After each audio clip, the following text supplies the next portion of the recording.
The Fringe Podcast, Season 5, Episode 28, Live Finale Party and Initial Reactions. Hi, my name's Josh Jackson. This is Lance Reddick. This is Michael Cerverus. This is Chris Tilton. This is John Noble. This is Jessica Nicole, and you are listening to The Fringe Podcast.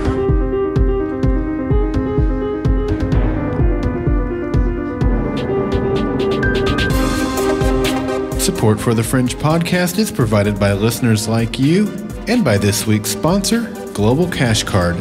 Learn how Global Cash Card provides world-class solutions for pay cards, gift cards, per diem cards, flex cards, and more by visiting thefringepodcast.com/Global Cash Card today.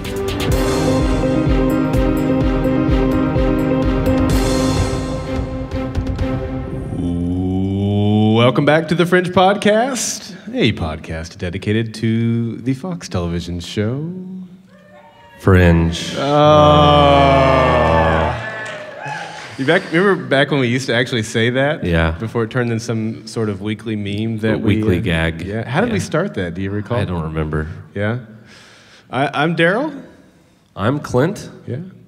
And we're coming to you live right after the Fringe series finale here, January the 18th in Oklahoma City. We've got some great Bunsen burners in here for the live show tonight. Let's hear it. So what did we decide, Clint? How far did the farthest person come? Did we decide that? I don't think we had a winner. We had at least 1,500 miles. We had people coming from other countries. If you consider Canada a country. Yeah.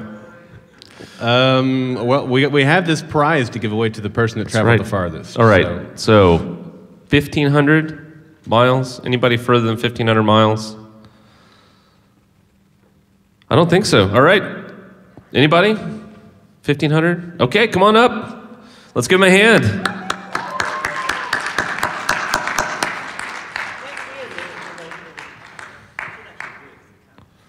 Do what in the cam? It's too late now. Zero fights. I'm back. Well, thanks to everybody for coming. Honestly, first thing, just right out of the box, thank you for coming. When we've always talked about doing a Fringe finale party, it was one of those things. Hey, if we ever get a real date to end, we should do this thing. And then, we asked you guys, we did the poll, and a lot of you guys said, yeah, I'll be there, but there was no money involved at that point, right? So coming was cheap and easy and free. And then we put the tickets on sale, and they didn't go real fast, and I was really nervous. And then at the end of the day, all you guys are here, and it just is amazing. Thank you. You guys took your hard-earned money and came. You guys spent your time that's valuable, and you came. And to the Bunsen burners in the chat room who couldn't come for whatever reason or another, that's okay. We're so appreciative of you guys, too. When we started this podcast 5 seasons ago with Courtney, who's sitting right over there by Patty, and yes, Jason, we never in our wildest dreams imagined it would, 5 years later, we'd be sitting in Oklahoma City with some of the most amazing people on the planet watching the show together. The Cox Convention Center. Thank you guys so much. Thank you guys so much. You guys are amazing. Thank you. Traveling 1,500 miles to come to this thing. We really appreciate it. Thank you guys. Why don't you go ahead and give yourselves a big round of applause. Thank you so much. I did want to say a quick shout out, even though I made fun of Canada earlier, to Patty. Yeah. Patty, thank you so much for all you did for us the first 2 seasons and your segment, Patty from Canada. We missed it. I don't think our podcast was the same after you left, and we really appreciate everything you did. So let's give Patty a round of applause, and Courtney as well. So, thanks to all of you for hanging out with us and making this weekend enjoyable. We had some fun activities last night for those of you who were able to be here. Brent schooled us all on the bowling lanes.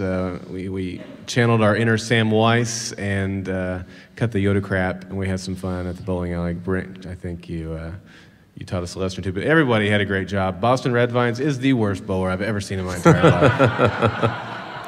I think about 5 frames in, her grand total score was 1 pin. Yeah, and I got this story from Hydra Island saying, "Oh, I haven't bowled in 15 years," and then she beat 6 people really, really badly the first round. So Don't believe her. Yeah. It's been a great weekend. Thank you guys so much. So, Clint, where do you want to... Should we do the Fringe binge? Let's do the Fringe binge. All right. It's time to get the scoop on Fringe. It's the Fringe binge. The Fringe binge. You know, I didn't think we were going to have some Fringe binge for today, but we've got two things to talk about, I guess. Oh, I did. I should have. Yeah, I'll fix That's that. fine. Yeah. We're getting doubled ads. That's the important thing on the screen there. We have two important things to talk about in the Fringe binge. One is, I mentioned this to those that are in the live show tonight, we will be interviewing Tara and Paul, who are the co-authors of September's Notebook. And Clint is not going to be available for that, unfortunately. We mentioned in the last show that he is going to be unavailable for the next couple of weeks. So I've partnered with Lou Sistema over at the Fringe Benefits Incorporated podcast. He also did some of the rewatch podcasts for us over the summer. So January the 27th, at our regularly scheduled podcasting time of 2 p.m. Eastern, Lou and I will be interviewing Tara and Paul, who are the authors of September's Notebook. So look for that. That will be our only show on that day. We mentioned we will not be having a podcast this Sunday, the 20th. We'll be back on February the 3rd to recap the episode. Get your fan feedback for that, so you have until that day to send in all of your feedback. Yeah, so we wanted to give you guys time to process the finale. I know it takes time to. It does. It was a little bit emotional. Yeah. For Daryl. Hey.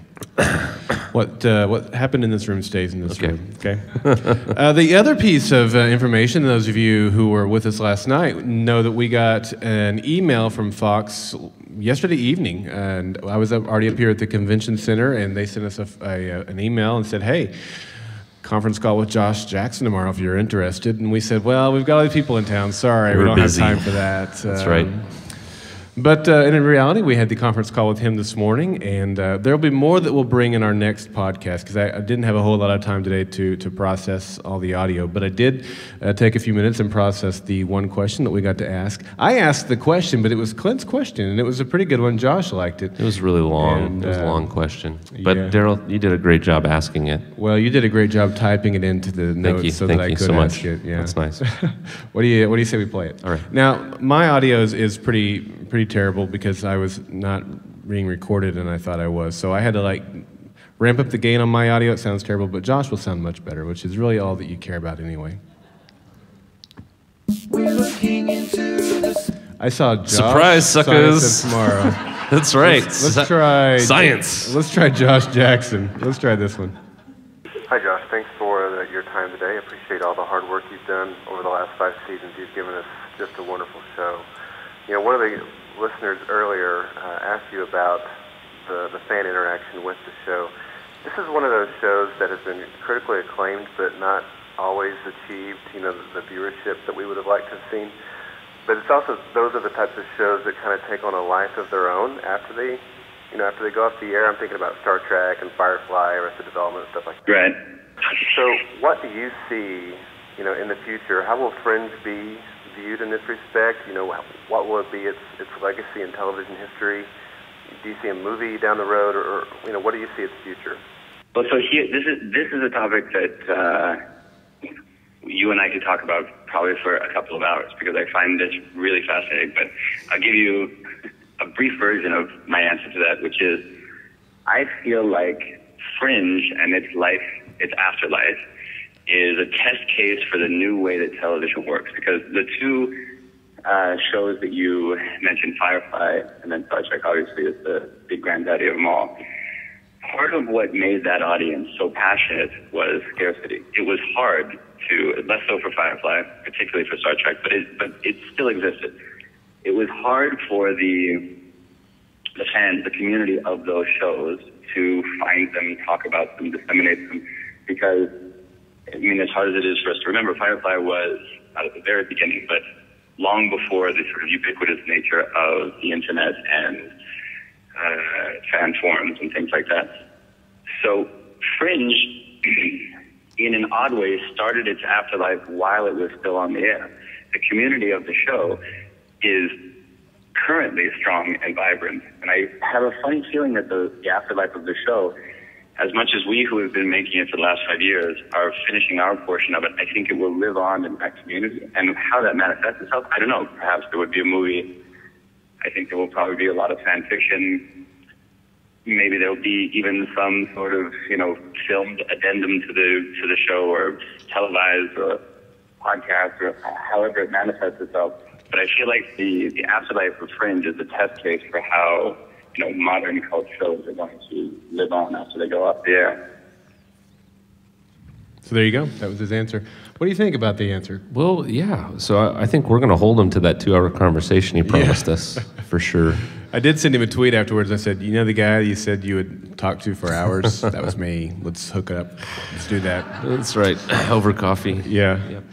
I completely agree with what he said about really, Fringe starting that process really before it ever went off the air. I mentioned I was in Blog World last week, and that was one of the things I talked about, was that Fringe is one of those shows that has really changed the landscape of television, particularly with the way its social media has been involved with this show. You guys are all a great part of that. You guys have been a part of the hashtags every week and being involved on social media.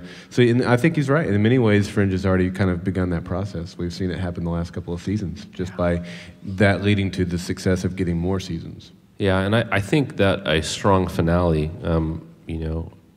like what I would consider we had tonight, will only help, because people aren't going to want to invest time to watch 5 seasons of a show if it ends up going nowhere, and then there's no sort of resolution. And I think they did just a pitch perfect job, and we'll get into this in Food for Thought, of giving us closure to their story in a really meaningful way. But man, there's so many different directions that they could go in the future. Yeah, with this show, they didn't close it all up, that's for sure. They certainly didn't. Yeah, I was glad that it was a white tulip instead of a white light. Wait a minute. I know what that is, but did you just out yourself for knowing what the last scene of Lost was? No, the white light from when the bomb went off and then faded to white. Nice, that's what I was talking recovery. about. Yeah. Nice recovery. All right. So there was a little bit of science in tonight's episode, Clint. Do you feel like you could spring some science on us tonight? Oh goodness! I'm thinking specifically about the limbic system. Is that a no? I don't know if go ahead and play the music.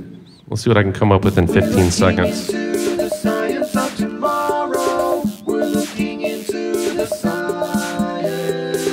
Oh, Clint, please tell us what's the science of tomorrow. Oh, Clint, please tell us about science.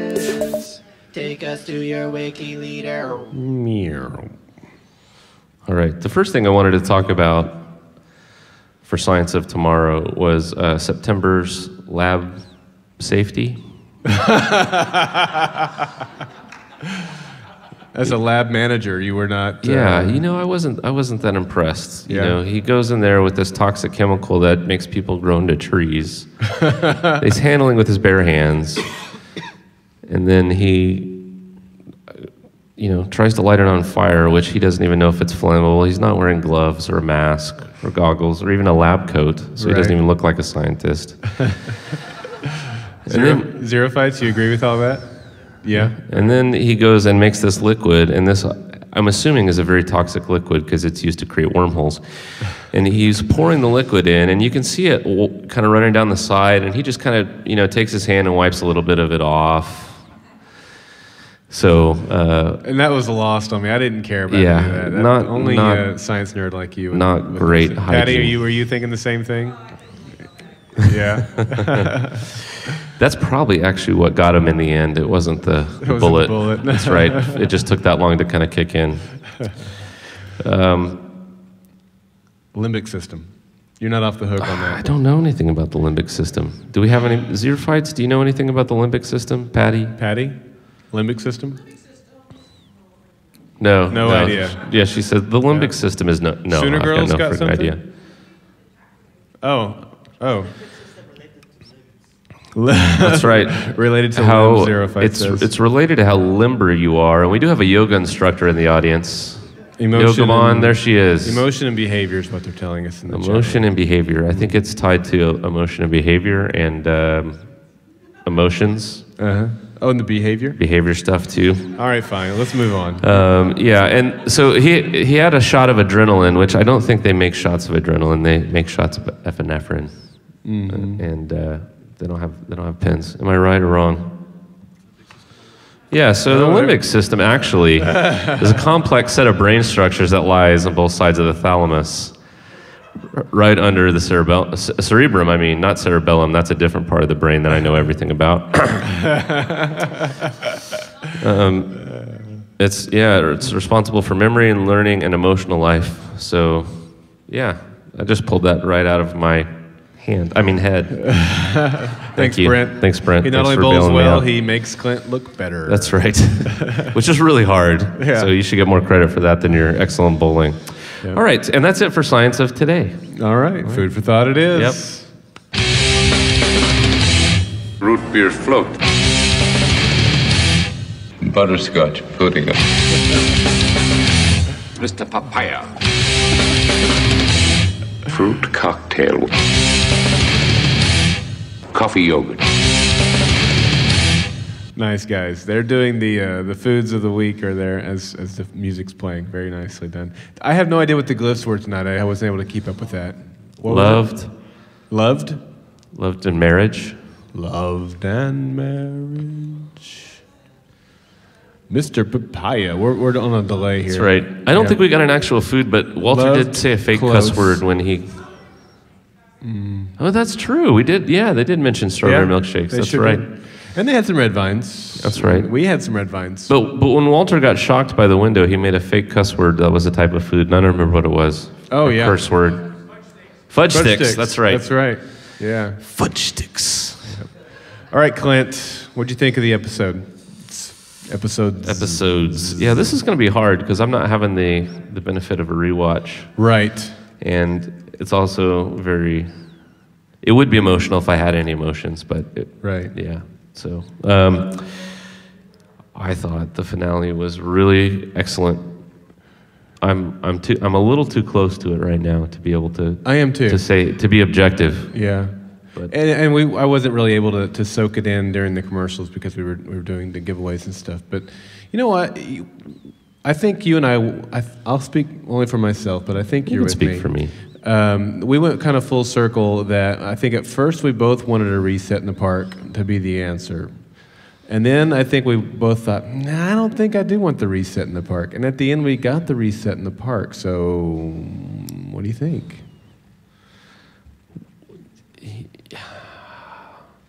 The reset in the park. Well, we got our happy ending, right?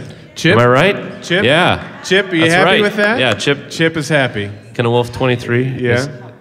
is happy. We don't have Walter. Walter's still alive. He didn't die. That's right. That's right. Yeah? Nope. And I was surprised by that. I thought that somebody would die. Died. Yeah. I know. And That's right. was like... Yeah, Broyles lived this season. What happened? Although they said September died, and that's true. September did die. Yeah. You know, I think my very first thought was a reset to the park, but then I thought, nah, they won't do that. That's too happy and sappy, and they did. Yeah. I still have a December died too. That's right. I'm still having trouble with my suspension of disbelief. So walk me through this, Daryl. Okay. September died. Yeah. In the future. In the future? In the future. But he also didn't exist in the future. I'm not sure what you mean by can you define the future? Well, 21, 36. Okay. 2036. 2036, that one, yeah. Yeah. 2036. So he died in 2036. Yeah. But that means that he didn't, and I assume that they were successful, but we don't know, right? We assume they were successful. Well, he got the white tulip. He did get the white tulip. We assume that they were successful. Right. Which means that the observers, as we know them, did not exist. Correct. Which means that September couldn't come back in time to cause the ruckus. He has his own timeline, Patty's saying. It's a paradox, is that what you're saying? It's a paradox. Yeah. Yeah. Quack, quack. So I would think that the reset would have had to happen back in 1985. Yeah, I knew you were going to get hung up on that. No? Yeah. No. Did they actually reset it, or did they just delay it? They just... Well, that's the question. I mean, and I don't. We have no way of knowing. Alan said, did they reset it or did they just delay it? And we don't know what the new future is, right? We got it set back to 2015. No observer invasion happened on that day. We are assuming that Walter and the boy made it to Oslo, Norway, and were able to convince the observers that there was a better way of humanity ahead of them. Now, what that means on down the road, there's so many options, right? We could get that story. We could get Redverse stories now, because there's a whole other story that we don't know of whatever happened on the Redverse. What's that?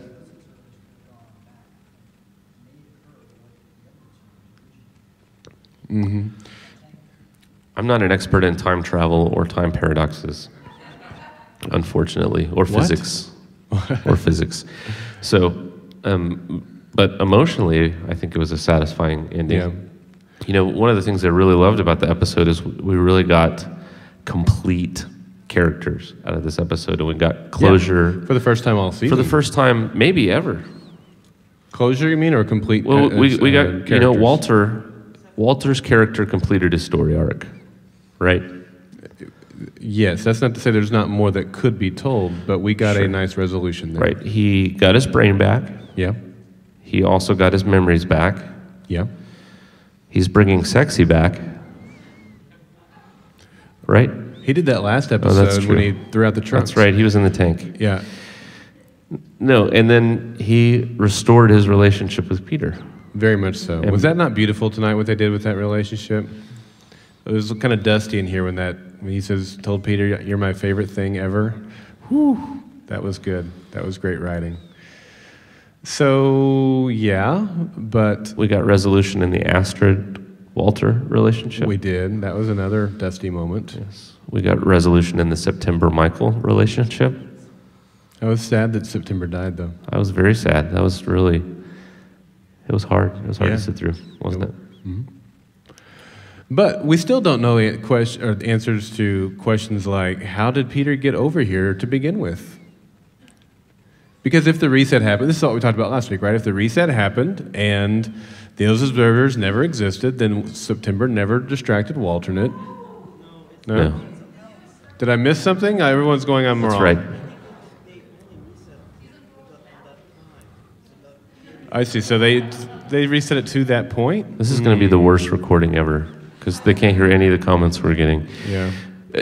I think Walter tried to address it when he spoke to Peter in the video and then in person, where he said that at that point in 2015, that was the reset point, and everything that happened before that still happened. Okay. But everything after that. Now, whether or not that's logical... I don't know how it could be logical. It's kind of illogical, but not any more illogical than somebody injecting 90 milliliters of a drug into somebody's brainstem and then have them jump through parallel universes 4 times. That's right. And then have enough left over 18 hours later to throw a car and kill Widmark. That was pretty awesome, though. That was awesome.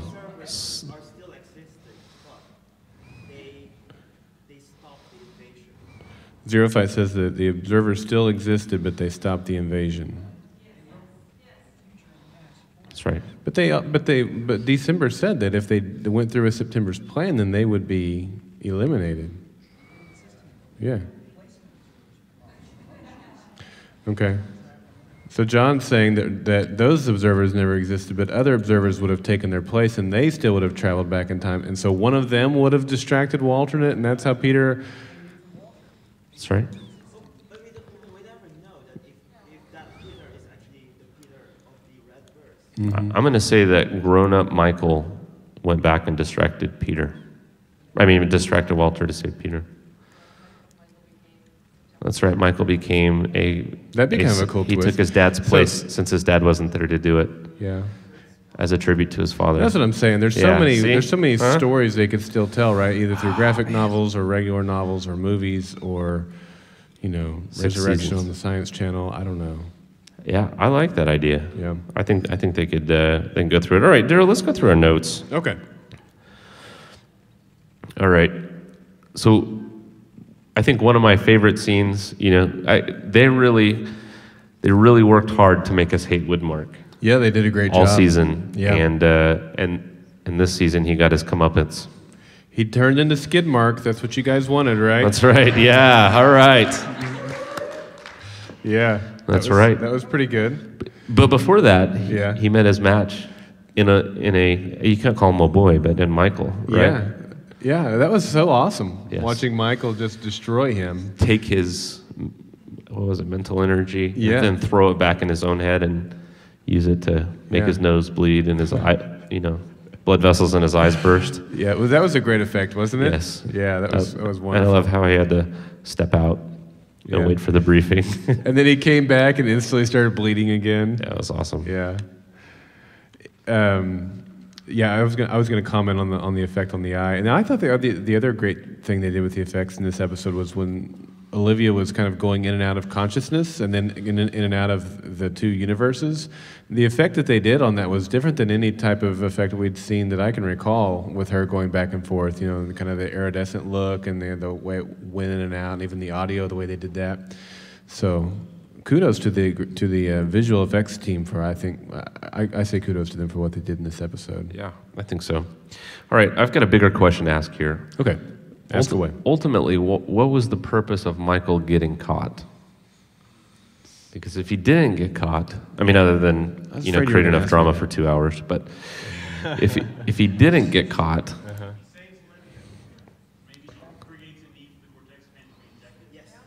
Oh, I love that, There Brent. you go. Brent's I like got the that. answer. Yeah. So go ahead and I'll let you take credit for that, Daryl.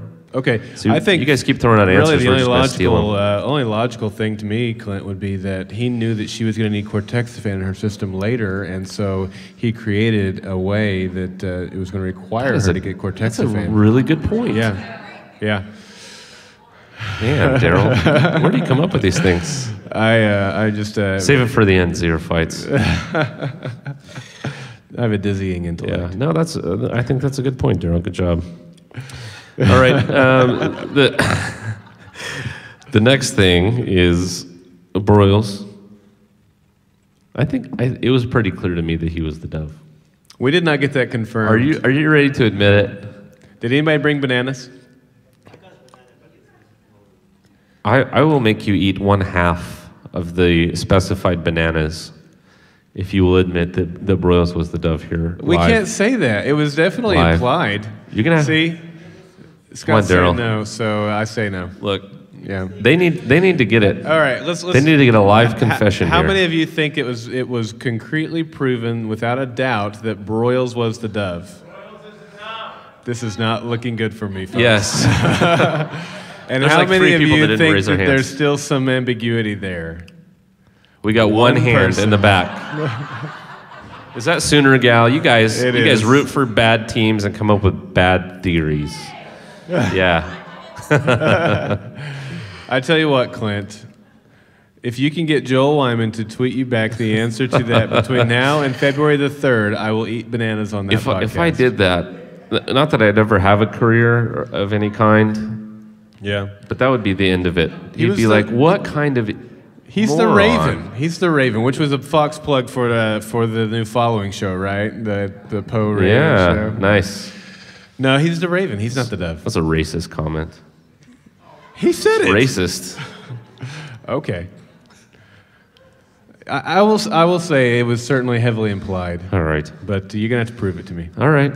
I think we can do it. All right. Consensus. All right. The next question I have Yeah. is, when Olivia went over to the alternate universe. Yes. I mean, I have to say it. Seth Gable is an attractive guy. Am I right?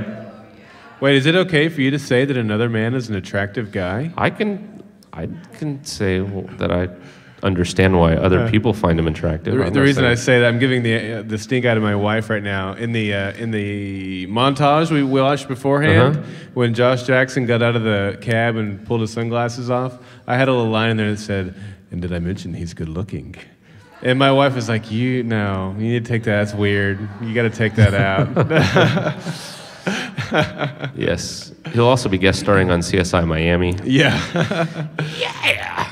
So are you guys happy to see Seth Gable back? Yeah. Huh? Did anybody think he looked good? I mean, a little too good for a 53-year-old man? Anybody? I'm 52. I mean, they put like two gray hairs in his, highlights in his hair. Yeah. Olivia had some gray streaks going on. Yeah, like 4 gray streaks. Yeah. Yeah. What did you guys think? Did they age them enough? No? Did you really want them to look like really old and stuff? That's right. Did you really? You didn't want, still halfway young and sexy faux Olivia and Lincoln? Yeah, hey. You can still look sexy in your 50s? All right. That's true. I'm not saying you can't. Ageist. Yes, that's right. What's it? That's true. Yeah. Yeah, the chat room is saying, I mean, you know what I was thinking about, Daryl? What were you thinking about, Clint? I was thinking, they probably have better anti-aging technology in the Redverse. Not Botox, but like the next level up of Botox. Yeah. So they probably didn't have to age that much. It's possible. It's true. They've got some fantastic medical That's true. I'm glad I thought of that. Yeah, I was okay with it, though. I mean, they definitely looked older. Did they look as old as they should have? Probably not. I'm telling you, it's the medical technology. But I was okay with it. Skin grafts, yeah. That's right. They had the picture of the son. What do you think the son's name is, Clint? Enrique. That's a fine name. Tyrone. It's got to be Tyrone, right? Yes. Probably Henry would be my guess. That's right. That's right. I had to make it in the show somehow. Huh? Yeah, that's right. I made it to the show. That's right. Let's remind everybody of that. Meh. What else, Clint? I'll say this. Did we not get another terrible example of, hey, let's go to the Harvard lab. Oh, and now we're at the Statue of Liberty. It's like there's no travel time at all. But that's right. Was it an overnight thing? I don't know. It just seemed like it was whoop, whoop. I can't hear. Who said that? I don't know. Maybe I missed it. Yeah, it was dark in Boston. All right. And light in New York. Daryl's wrong again. Do we really need to watch them drive for 4 hours? Yes. I mean, really? I want to know what show tunes they were singing on their way to New York. Yeah, that's right. All right. I am 16, going on 17. Wow. No? Clint, really? Okay. Yeah. I'll tell you what was good. What was good in this episode was seeing Olivia Dunham kicking butt. Yes. Yes. Can we get an amen? Yeah. That's right.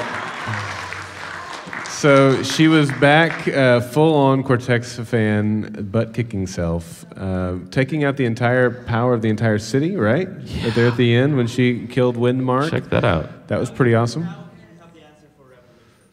Why the power went out?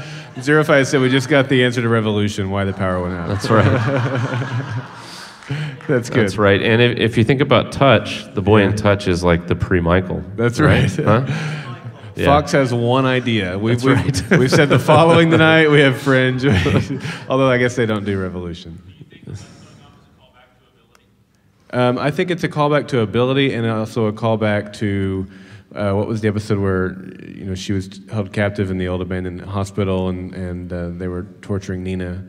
I think it was a callback to both of those. Yeah, season 4. Yeah, but definitely the ability. Yeah. Yeah, this is something that I wanted from the season premiere of the 3rd season, where she was, if you remember right, in the season finale of season 2, they leave her in that cage. Yeah. And, my thought the whole summer was Walternate does not know what he has. Mm-hmm. He's in for a world of hurt when she comes, realizes that she's got the power. Yeah.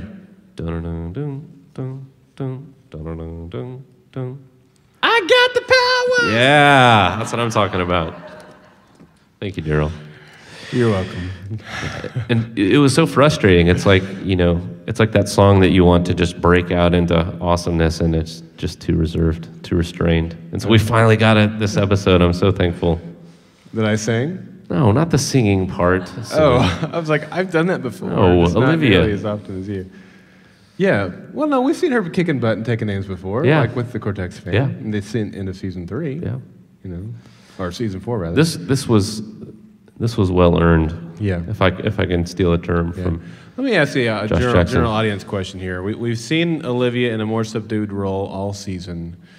How many of you guys have been really dissatisfied with Olivia's portrayal this season, or the way she's been? I'd say half the audience. Yep. Okay. And of those that have been really dissatisfied with that, raise your hand if you feel. I was going to say justified, or are you happy with what they did tonight? Does that make it all okay? I guess did that make it all okay? Did it make all the hurt go away? Yes. Not all of it, but much. But put a nice little Band-Aid on the wound. That's yeah. right. Okay. A nightcap, if you will. Yeah, I agree with that. I mean, I haven't been completely dissatisfied with it. I think she's taken on a different role, but it seemed like an appropriate role for all that she'd gone through. I've never lost a child. I hope that I never do. But you go through what she had, and that changes you. You are a different person. You're not always the same person in life today that you are 10 years from now. So I felt like it was okay that she was changed, but at the same time, seeing her kicking butt, taking names tonight was fantastic. Speaking of underutilized, we got a lot more Astrid this episode, or these 2 episodes, and I was, for one, I've been really upset with the short amount of screen time and how little she's been used.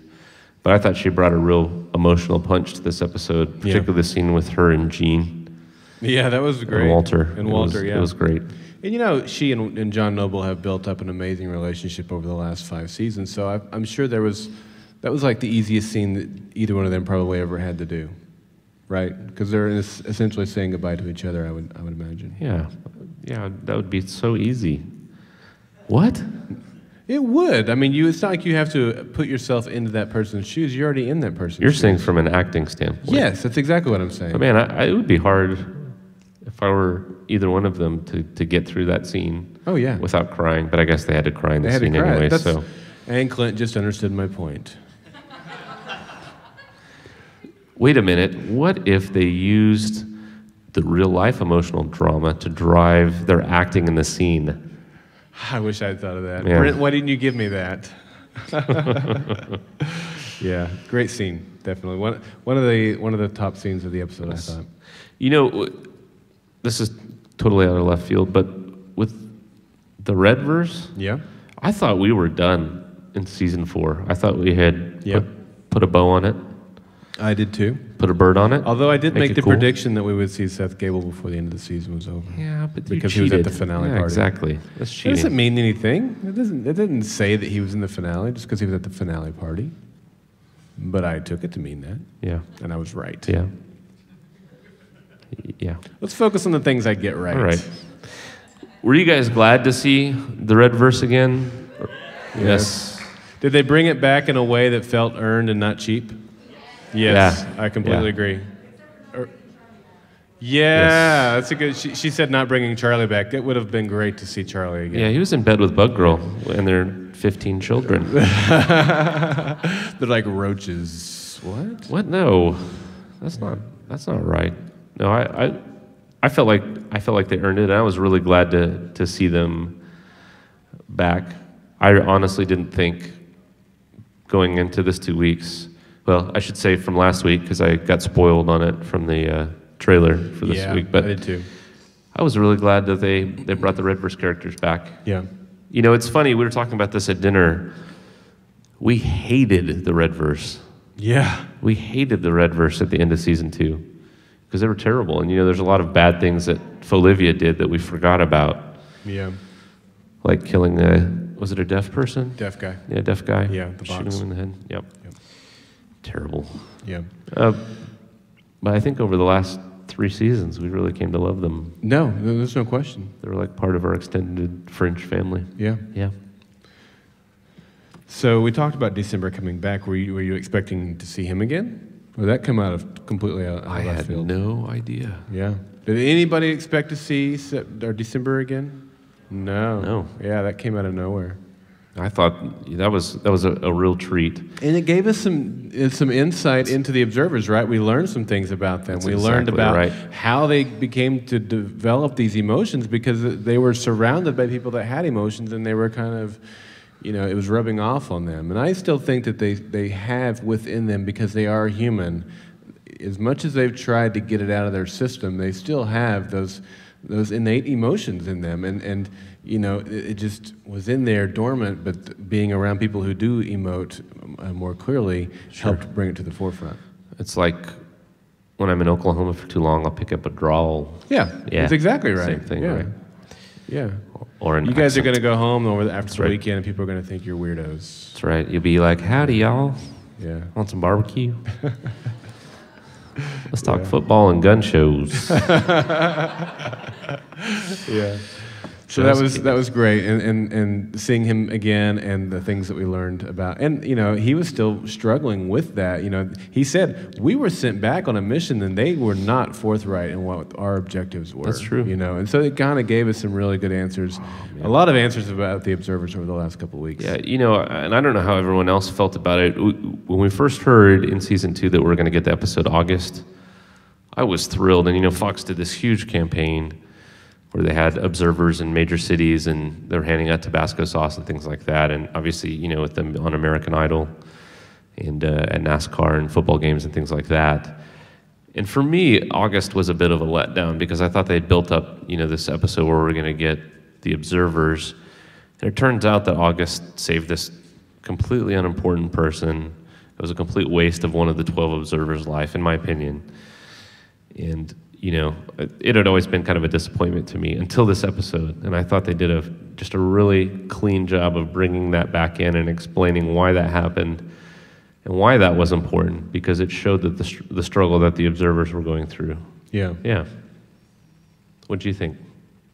I never thought that was a waste of an episode, but I think your second point to that is how it tied back in and gave more meaning to that is definitely valid. But the first part of that I'll disagree with. Thank you, Carrie. Troll. Internet troll. All right. Which one is it?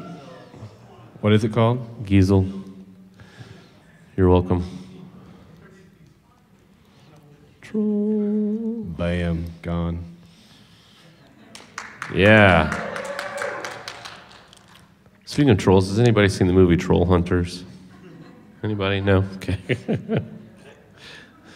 Yeah. Me neither. Yep. All right. He's gone. Okay. All right. Thank you, guys. Help me if there's any more that pop in. I'm ready for them. I'm locked and loaded tonight. All right. What's next, Clint? Let's talk about each of our actors. Want to? Each of our actors? Yes.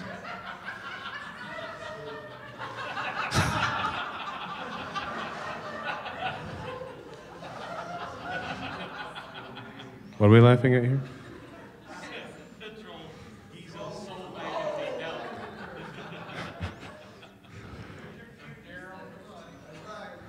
Soul magnets.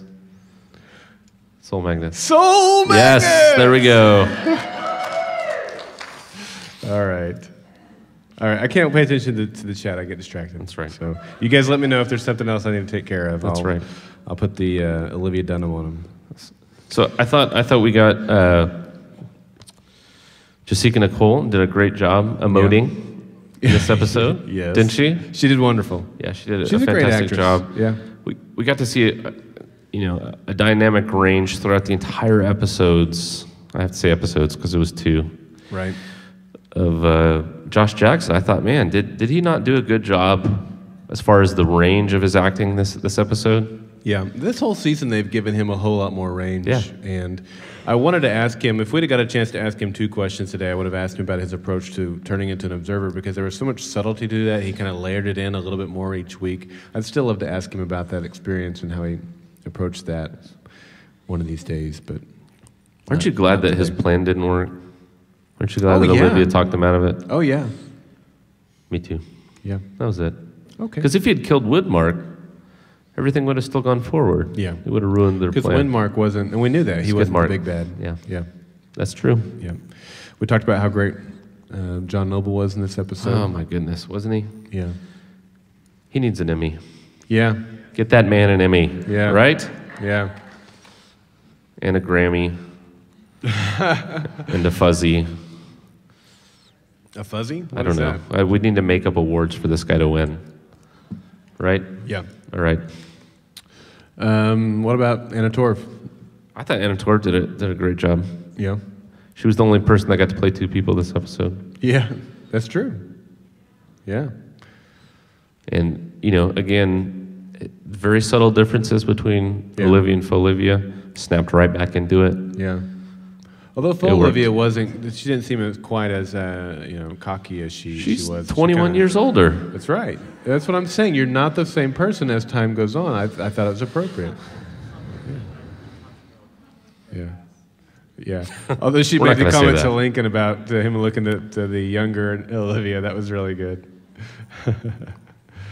We got them building a singularity in this episode. JJ loves his singularities. He does. Right? And we got Star some Trek lens fans. flares going into that singularity. Yeah. The wormhole, which we've seen wormholes before in the That's episode right. or in the season.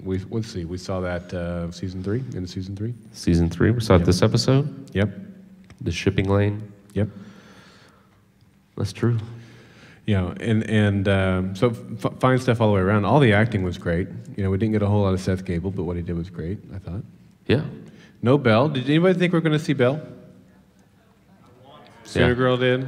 Steven thought we were going to see Belle. Yeah. We didn't even get so much as a mention of William Bell. No. I got to hand it to him. We did? Oh, yeah. Yeah. That's true. Yeah. No, that's a good point. That's yeah. true. Although I was kind of curious, they had it in the refrigerator down there, which was great, but wasn't the power off in that lab for how many years when they got in there at the beginning of the season? I guess so. That's right. Lots of nitrates. Yeah. Like Spam. That's right. They put the same stuff that they put in Twinkies in there. Yeah. So it's just going to last and last and last. Moment of silence for Twinkies. That's right. Yeah. Cortexa spam. That's great. That's good. That's quote of the week right there. Cortexa Spam. I think that needs to be somebody's Bunsen burner. Yeah, it does. Yeah. All right, Clint, what else do you have on the notes here? I don't have anything else on the notes, but I did want to talk about answers. You mentioned we didn't get Bell. Right. There were things that let me ask you this, because I think it's more important that you talk for a while. Okay. That's right. What were you hoping for from this episode that you didn't get, and what were you hoping for that you did get? Wow. Yeah. I know, right? Deep. That's the kind of question I got to watch the episode and kind of marinate on it a little So bit. I put you on the spot here. Yeah, let's let Daryl talk for a while right. by asking this incredibly difficult question. Ridiculous question. Yes. Meanwhile, I'll talk about how everyone acted well. They did their job great. They've done it all 5 seasons great, and I'm going to comment on that and then give Daryl the hard questions. That's right. You know what? I said that I wanted there to be hope at the end of the series, and we got that. Chip, you got your happy ending. I was wanting that too. I still, I'm happy with the park reset, although I don't know, and I don't know what they could have done differently to I can't tell you something better than that.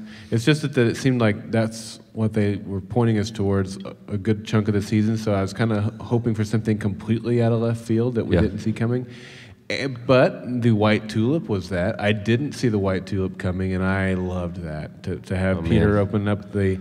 But does the white tulip have the same impact on Peter that it had on Walter? Did Walter tell him fully what that meant to him? I think absolutely. If you remember when Walter got the white tulip, it was right before Peter found out that he had been snatched. But did he ever explain the fullness of that to Peter? He mentioned it to September, Donald. Yeah. You know, but I don't know that he ever mentioned and really broke it down to Peter Peter. went over to the other side. I think you're right, Zero Five says it was meant for the audience and not as much for Peter. Yes, it was definitely impacted the audience. That's why I loved it so much. But at the same time, it was addressed to Peter. It has to have some significance to Peter. And maybe it's more that it had significance for the sender, not the receiver. yeah, Yeah. A sign from God. A sign from God. That everything's going to be okay. Yeah. It's a sign of hope, right? And that's exactly what it was. Yeah, so in terms of that, I was very satisfied with the ending. Anything that you wanted that you did not get? Anything that I wanted that I did not get. You know, what I wanted was September and Michael to go through the wormhole together. When they, I did, for whatever reason, that scenario never occurred to me prior to really them mentioning it on the screen, and then it made such perfect sense that this guy who's been observing the bishop relationship between Walter and Peter for all these years, and it inspired him to become a father in some ways, and all that stuff that we learned last week. When he said that, I thought, man, that's it. Walter doesn't have to be the sacrifice now. And I still think that would have been wonderful and filled of hope, right? Here's September and Michael going off into the future together, and I would have loved that. So, yeah, it was still a very touching scene when Walter, stepped in and sacrificed himself, and Peter mouthed the words, "I love you, Dad." I mean, that was beautiful too. But I still think I might have rather seen September and Michael going off into the wormhole together. What about you guys? Yes? Okay. Yeah. Yeah, no? So we got a mixed response? Yeah. Yeah. It does, yeah. Yeah, Rick's saying that it balances out better because of Walter taking Peter from the other universe and, atoning in some sins and balancing and all that stuff. So I don't disagree with that, but the idea that September was able to, or when he became Donald especially, understand that relationship between a father and son was really a cool thing for me. I think so. Yeah, that was one of the things that I didn't necessarily need to get, but it's a discussion that we had, last night about why was there this interest from the observers in Peter and Walter? It didn't, it didn't add up unless they were part of making the observers, and we never really got that answer. I kind of hoped that we would. That was one of the things that I wanted to see out of this episode. I realized I only had 2 hours. There's a lot of stuff they had to wrap up in 2 hours, but I thought that scene with Walter and Peter Walter and Peter, September, Donald, and Walter, where he explains the interest that he had, while he was processing his emotions, trying to understand why he felt this way about this anomaly that was his progeny. Yeah. And, to see the love that Walter had for Peter and the lengths that he would go to get his son back, it's a full circle of what lengths would you go to for someone that you loved. Right. And I thought that, it was just perfectly placed moment. Wasn't expecting it, but really, really glad I got it. The other thing that I was kind of glad we got, and I'm not sure if it was intentional or unintentional, they didn't really have a lot of time to flesh it out, but we got the old Fringe cases. It was a nice nod to the fans from the beginning, right? That was great. Wasn't that nice to see? Yeah. And it almost felt like all of this work that they had done to kind of develop these Fringe cases over the years was for this one final moment. It was, to destroy the observers, to break into this facility, to reset the timeline. I'm not sure if that was the intention, but that's kind of what it felt like. And so it really gave weight to the Monster of the Week stories that some of us loved and some of us didn't love so much, and brought it up and tied it up in a really cool way. Yeah, that was great. Loved it. So we saw Snakehead, right? Yeah. We saw the slug. What episode was the slug from the mouth from? Huh? Bound. Bound? Is that from Bound? Okay. What else did we see? The osmium. Yes. OS? And we saw the which was cure. awesome, wasn't that? Was that not awesome? That was great. We saw the one guy with his head exploded, like the episode from The Cure. Yes, the Mr. Papaya. The butterflies. That was That's right. Dreamscape. From Dreamscape. Yeah. We saw. Did somebody turn into amber, or did they melt like? With their in the orifice pilot. sealed up. Yeah, we saw the orifice sealing up. Yeah. That's right. Yeah. Yeah, That was fantastic. Yeah, it was a really nice nod to all the monsters of the week from the first season. Yeah, it was cool here watching it with you guys. I mean, every time we'd see one, we'd recognize it, and everybody would cheer, because it's like, yes, I remember that slug coming out of somebody's mouth. That's right. Tyrone and Pine in the chat room mentioned that we saw the 6-fingered hand on the wall finally. Yeah. Finally got an answer, but that glyph, sort of. I mean, it's not an answer, but... It was an observer. Yeah, it was a nice nod. And we've had the glyphs kind of show up throughout the season, right? On the throughout door, the series, in the Pocket universe. Sure. Yep. In a way that was kind of somewhat meaningful. Yeah. Right. Yeah. So. Definitely was meaningful. So Daryl, I know you've had about 15 minutes to process the whole show, but how satisfied are you at this moment in time with the ending? Very satisfied. And what do you think this is going to do for the fans of the show who haven't yet found the show? I'll be surprised if most of the fandom doesn't like this finale. Did it answer all questions? No, I didn't expect it to. Was it much more satisfying than Lost? Yeah, it was, and I even enjoyed Lost. I even enjoyed the Lost finale. Woo! It left it open to do so many creative things. So we got to see our characters resolve, and I still am disappointed with what happened with Walter, but and September, that was sad. Yeah, but more so with Walter. Although you fix one, you fix the other, right? Yeah, but also September. So yeah, but no, I think it'll be very well received. Very well received. I think so. What did you guys think of the finale? Happy, sad, all the way around? Thumbs up. All right. Anybody thumbs down? Wow, nobody. Yeah. Are you just too shy? I mean, if you're thumbs down, that's cool. We won't mock you too long. That's right. I do have a pitchfork under this desk. Yeah. So be careful. I gotta tell you, it is weird. Like where Julian is sitting from me, like Annette will occasionally rock her head over, and when she does, it's like observer staring right at me, and then I can't see him, and then boom, he's there. It's just the creepiest thing ever. That is. That's really good. Yeah. For me, this finale, I have to say, at this point, I love it. Yeah. There's that lingering thing about the timeline that bugs me a little bit now, and maybe later it'll bug me a lot, but right now it doesn't bug me that much. It only bugs me a little bit. What part is that? Well, just the whole, that it reset to 2015, so we could get our happy ending instead of to 1985. Yeah. So you wanted him to go back in time more? I didn't necessarily want that to happen, but I want think him to go back in time more? That was what what I expected from the power of love. Mm-hmm. Yeah. You gotta sing him, man. Come on, I'm throwing you softballs. I did Soul Magnets. You gotta sing some more. What would I sing? Huey Lewis. Yeah. I'm more of the news guy.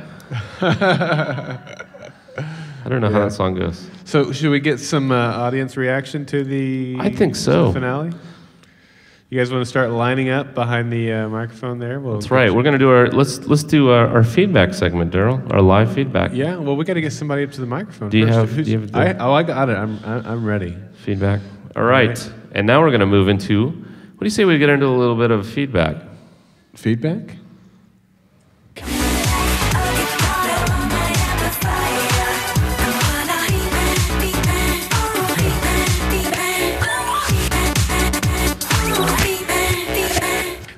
Wow, you thought his singing was bad.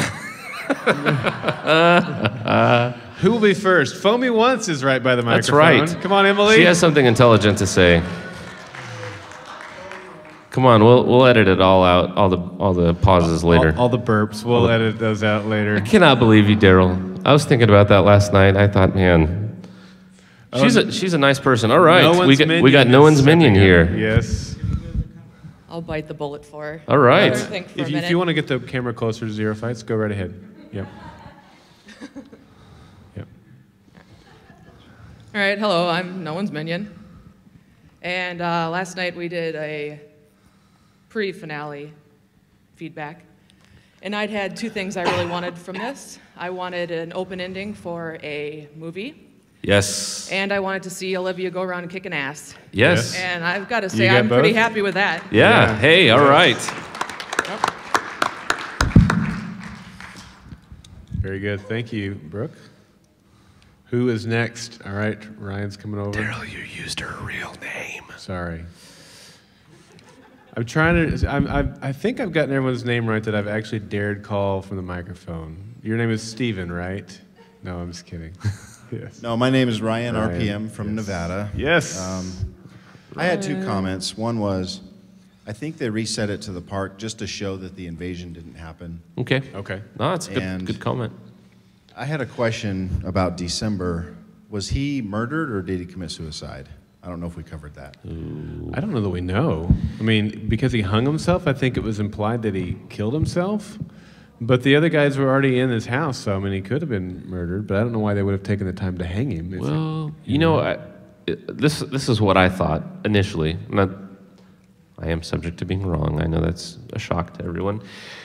But it looked to me like he had went in the future, gotten the thing. Yeah. You know, they sent Olivia and Astrid there because Donald couldn't go get it. Right. They knew that it was going to be there, right? Yeah. So December knew that it was coming. He did that thing, didn't know how to process his emotions, and killed himself. Okay, I like that. Because he didn't know, he felt a sense of betrayal for betraying his own kind. Mm-hmm. He didn't know what it was going to be like to not exist, those kind of things. Yeah, he was dead either way. Yeah. Yeah. It's sad. He did write December was here above the top. It did remind you of Brooks from that's right, I got a movie reference, folks. Hey, yes. Can you believe it? Shawshank. I love Shawshank. That's good. Hey, you know what that interrogation scene reminded me of? The Walter one from the Broyles interrogation scene. No, I'm saying it reminds you of the when they interrogated Walter? No, that's not what it reminded me of. What did it remind you of? It reminded me of the Morpheus, the bald guy, getting interrogated by the Agent Smith in The Matrix. Anyone? Yes. Yes. Yes. Did you get it? Yeah. Yes. No, I didn't think that until you mentioned it, but now that you mentioned it, yeah. I can see that. Who's next? We're going to start calling you out. Chip, you call in every week, man. That's right. We got to get some comments. We got to hear you say, "I got my happy ending." That's right. All right. This is Chip from North Carolina. Sunny Pine Knoll Shores. Pine Knoll Shores. Yeah, that's right. Exactly. And I must say I've been calling for it for a while, but it was a dystopian future, and we got our happy ending, so I was very happy about that. Yeah. I, too, would have enjoyed it more if Walter had made it back. Yeah. I hated to see what happened with September, but it still was a happy ending, which I thought was really cool.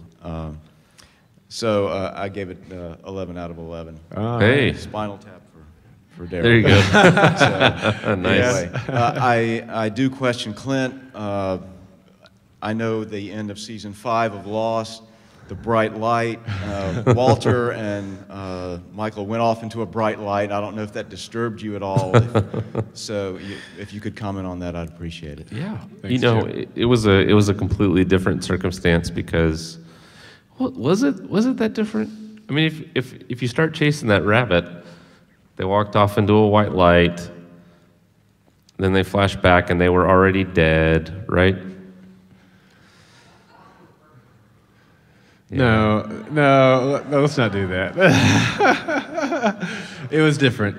It was different. No, I thought this ended much better. I think one of the things for me, and we're not talking about Lost, but one of the things for me is that all the characters were dead, and so any hope that I had of their storyline continuing or trying to understand, what they'd gone through or getting a happy ending like you always wanted out of this show, was gone because they were already gone. No, I completely agree. And spoiler alert if you haven't seen Firefight, the Serenity of the movie. I mean, the way it ended was kind of the same way. It was like certain people are dead, and it's like, where can they take the story from here? Unless they go back in time, but tell you stories that happened prior to that and chronologically. Right. But even then, you kind of know the ultimate ending there. Where here, they've really left it nice, open-ended. Gave us resolution and left it open-ended. Yeah. Loved it. All right, Brent. This is Brent. Lurker, no more. You are living your first feedback contribution to the podcast. The masked bowler. Waited to the last possible opportunity. Actually, I guess you have one more. The couple things that I want to talk about. The complaints about Olivia this season, Yeah. I felt like had a pretty easy explanation. The fact that she didn't have any cortexiphan in her system didn't just change whether or not she had powers. I think it really had a lot to do with her personality. That there was more empathy there, more emotion than we were used to seeing. And a lot of her that we enjoyed tonight had a lot to do with the cortexiphan being back in her system, obviously. So that made sense to me. It didn't bother me that she felt like a different character because of that difference. The other thing is, we got what I wanted, but in a different way. I wanted Walter to have to make some sort of reassessment of his original choice to cross over, which was at some level more about him than the bigger picture. And we got this really cool optic of, just like he crossed over with a boy holding his hand, he did it again. And as opposed to it being all about him before, it was about a sense of sacrifice. And the conversation that he was having with Donald about destiny versus fate and free will and all that, they had an interesting conversation, and he was basically saying that you could, that you can change it by choice. And he made a choice, and yet at the end of the day, Donald made a choice as well. So you have to figure that there's choice factored in there, but at the end of the day, Donald's choice, there was some fate going on, because he didn't get to be the one to cross over. It's almost like they were saying this was Walter's place all along. Good. Yeah, Daryl, that brings up a good point. So did this settle once and for all the fate versus free will discussion that we've had for 5 seasons? No, that discussion will never be resolved. I don't think there's any resolution. Even in the Fringe universe? No, I don't think so. In some ways, yeah. I mean, Brent's point, I think, is excellent. I like 2 things that you said there, where the last time we saw, Walter holding a boy's hand and crossing over to another dimension was very selfish, and this time was very selfless. I love that point. It's great. Yeah. The other thing, talking about how maybe Walter was fated to do it all along, but I don't know that answers it concretely. Maybe in this situation, but I don't think that answers it absolutely for every situation. Do you? No, I think it's one of the great debates that we'll be having about the show for years, I hope. And I love the way that it ended. It was a nice bookend, I think, as Brent mentioned, where you started things off with Walter's selfish motivations that, started on this deleterious path. What? That's a bit, sorry, it's a sciencey word. Yeah, thank you. Bad path for you. For the non-sciencey For those that can't folks. do words longer than 3 letters.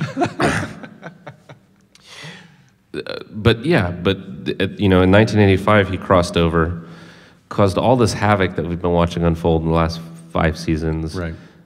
This shut it down and gave his story character closure, and allowed the people that he loved, really, really loved, to have their happy ending. Yeah. A great sign of sacrifice. It's one of those things where we got Peter's sacrifice, which showed Walter the way, and now he's the father making the sacrifice. So it's like son, like father in this case.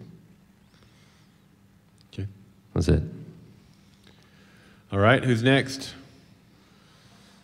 All right. Yeah, Linda is lost. Coming to the microphone. Linda, are you found after this episode? No, I'm more lost than ever. But Try to use the microphone, please, so they can hear you in the chat room. I was very dissatisfied with the reset to the park. Okay. I like the happy ending part of it, Yeah. but I wish they had reset it a little further in the past, like when Olivia found out she was pregnant. Instead of putting them right. To me, it was trite. It was too expected, but it was the happy ending. But to me, the most satisfying thing tonight actually was Walter has been so in need of redemption for 5 years. Yeah. And it's almost like Walter was disappointed when he realized that September was going to take the boy, when that had been his job. And even that closer? And I think it was the perfect ending, the fact that Walter had to put himself in that position which he had been so ready for. That was the most satisfying thing for me tonight. That's great. Thank you, Linda. I think there'll probably be a lot of people that share your view about the reset to the park.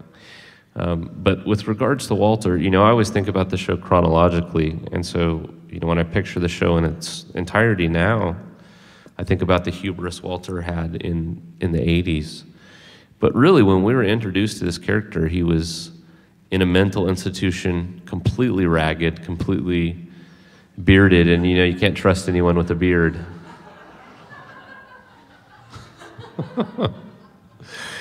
We're getting some funny comments in the chat room. Yeah. No, but we were introduced to this completely broken man, and it's hard to look at this Walter as the same person, but he is. And it's rare to see. I don't know if there's any Breaking Bad fans in the room, but we've seen somebody go from somebody who's a relatively good guy to this person who's just this terrible, terrible human being. There's nothing redemptive about him.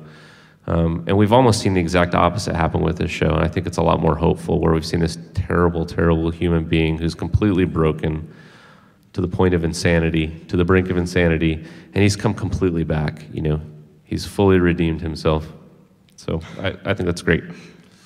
Thank you, Linda. Who's next? We're getting a request in the chat room. I don't know if you guys see that.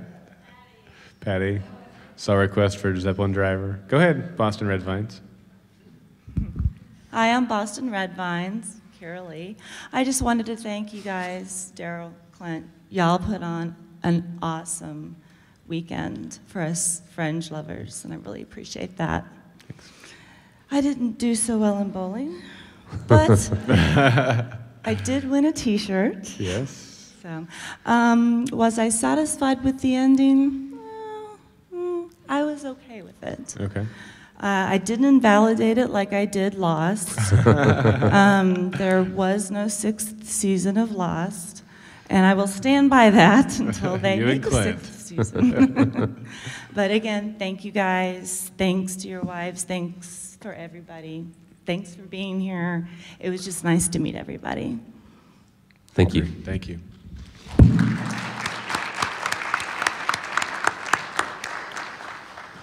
Daryl, did it feel rushed, the ending, to you? A little bit, yeah. There was a lot of setup. I mean, the first episode was all about Olivia and the Cortex fan and all of that, which Josh talked about in the conference call today. That's true. The second episode was more about each of them, and the role that they were going to play. But when it came down to it, I mean, we were giving away door prizes here during the commercial breaks, and when we stood up to give we didn't do the last commercial break, I don't think, so the one before that, and I thought, oh, good grief. They still have a lot to do here. There's how's that all going to play out? So yeah, I felt like, but it was exciting, it was thrilling, it was heart pounding and all that stuff. So I wasn't dissatisfied with it, but the pace was quick. Yeah, I would have liked to got the future, what happened with Walter, and Michael story, but it didn't really make sense. I think that they told us enough of what was going to happen there. When those doctors that were evaluating him, shared what they did, I think it kind of gave us this is something better, and Windmark's supervisor even said so much. It would be to our advantage, So I think they gave us enough to understand what happened there without having to show it. No, I think that's a good point, and it kept everything in the setting. But I did want my Peter Jackson Return of the King 50 minutes of glory shots and goodbyes and all the rest of that. But we didn't get it. So. Well, the boy didn't have any hair, so he couldn't have it wisp in the wind. That's true. Yeah. All right, who's next? Come on, Emily.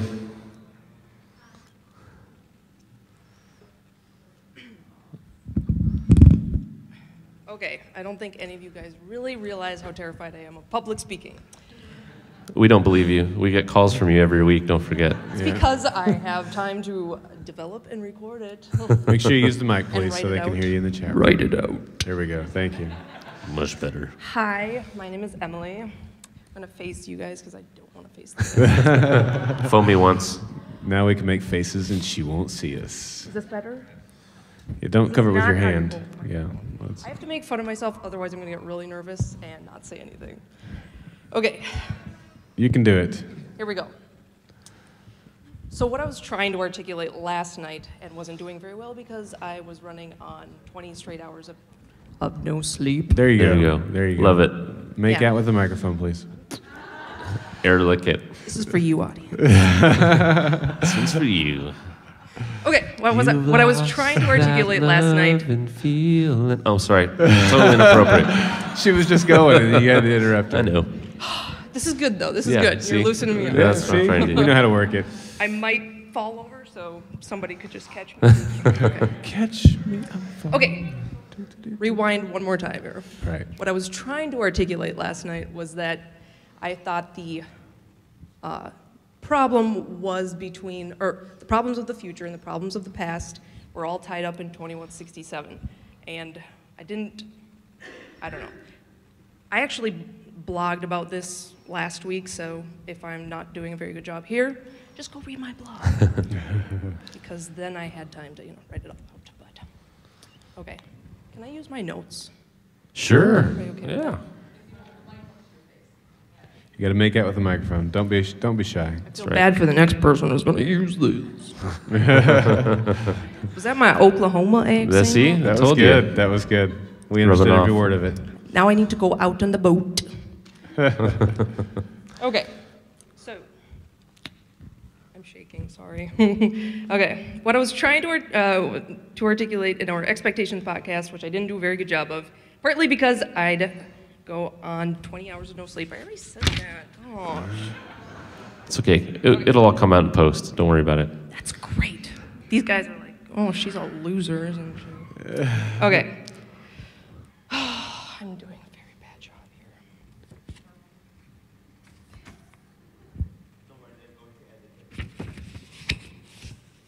I can't do this. This is really bad. I completely forgot what I was going to say. Can somebody else go? Yeah, sure. All Hey, right. Rick, I want to hear. Rick, would you mind? I literally Are you embarrassed? cannot remember what I was going to Okay. say. Rick, because yesterday I thought you brought up good points about this dynamic Yeah. you did. of Bell and Bishop and the problems that they created and how it all came back down to that. So I'm interested to hear your opinion of this episode. Okay. This is the way I was. This is Boston Red Vine's Red husband. Vine's husband, yeah. Thank AKA you very Rick, much. but we all know his real name, Boston Red Vine's husband. Okay. I was thinking that Bell, in one way or another, needed to be back into the discussion. And I was hoping at one point before Walter had to make his sacrifice that we all knew was intimated that he was going to have to make, that Bell somehow would pull him out into some little pocket universe that he had, and that they would have a discussion about how it all unfolded and what it all meant. And then right before Walter had to make his sacrifice, Bell would sit there and say to him, "No, Walter, it was all my fault." And then he would push Walter out. He would take Walter's place. He would make the sacrifice. And time would be reset back to 1985, and that would be the way to go. That's what I was looking for. But the ending was wonderful, but I think it was emotionally driven. That's all. Yeah. And it was great. And I think they really did a great job. And they did not, and I think it was a great thing at the end when they knew time was running down, they focused on that single timeline because they wouldn't have had enough time to pull all the threads together. Right. And we know that that would have been an impossibility. How you doing? You okay? You want to go? All right. I'm sorry. Well, no, all right. No, this is, oh, I'm sorry. Okay.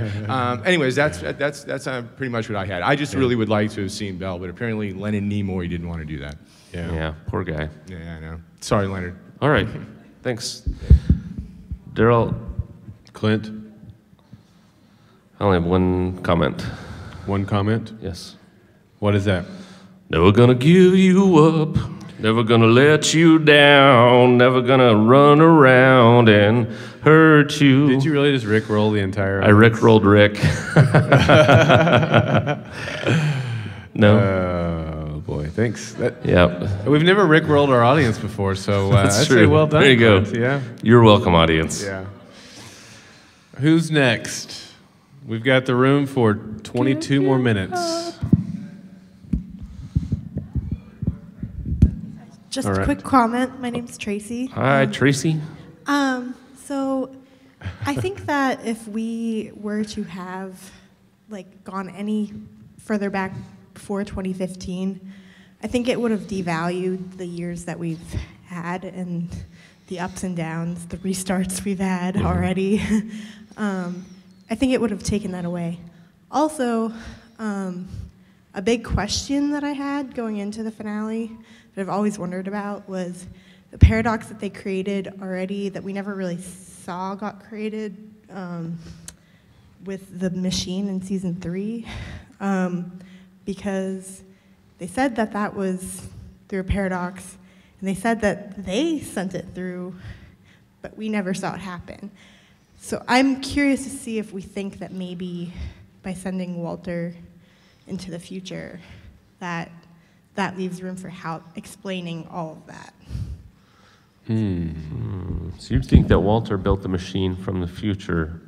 From Norway. From the future.